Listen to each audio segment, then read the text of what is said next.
Heat stroke is an extreme medical emergency requiring aggressive cooling measures and hospitalization for support. ABC 7's Alex Redmond joins us now with information on the 3 top triggers of this preventable illness. Alex? Thanks, Scott. Heat stroke can sneak up on you, and left untreated, it may cause irreparable damage to your organs. But you can take measures to make sure that you and your loved ones don't become a victim of this life-threatening condition. The temperature is in the 90s, feels like triple digits, which sneaked up on George Richardson. The sun and the heat combined caused me to get dizzy, vomit, and I had to get out of the heat. Richardson says he spends much time in the heat. Had I stayed in the heat longer, I probably wouldn't have survived. Mary Lee Arnold of Doctors Hospital of Sarasota says a patient who spent a lot of time working outside in the heat was recently admitted.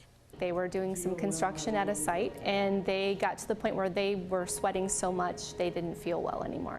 Arnold says that if you truly have heat stroke, you will most likely end up here in the emergency room. The #1 situation that leads to heat stroke, says Arnold, is heat exposure. Being out in the heat for a period of time and not being able to cool off.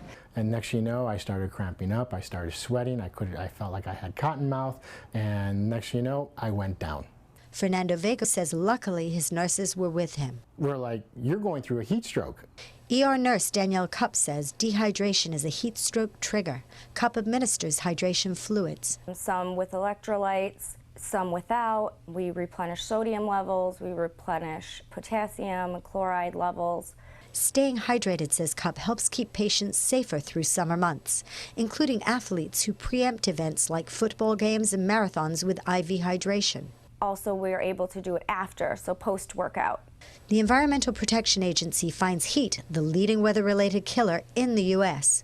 Arnold says during the 2015 peak months for heat emergencies, that's June through Labor Day, 11% or 70 patients were admitted to the ER for heat-related illness, including heat stroke. Sometimes our elderly population, maybe their air conditioning doesn't work, or maybe they don't have it on. Hot cars are another preventable cause of heat stroke. If you leave a child unattended in a car, it should never happen, but especially in the heat.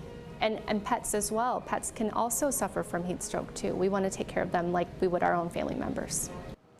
Arnold says if you think you have heat stroke, the best thing you can do is to get out of the heat and the sun, find some air conditioning, shed some clothing, and of course hydrate.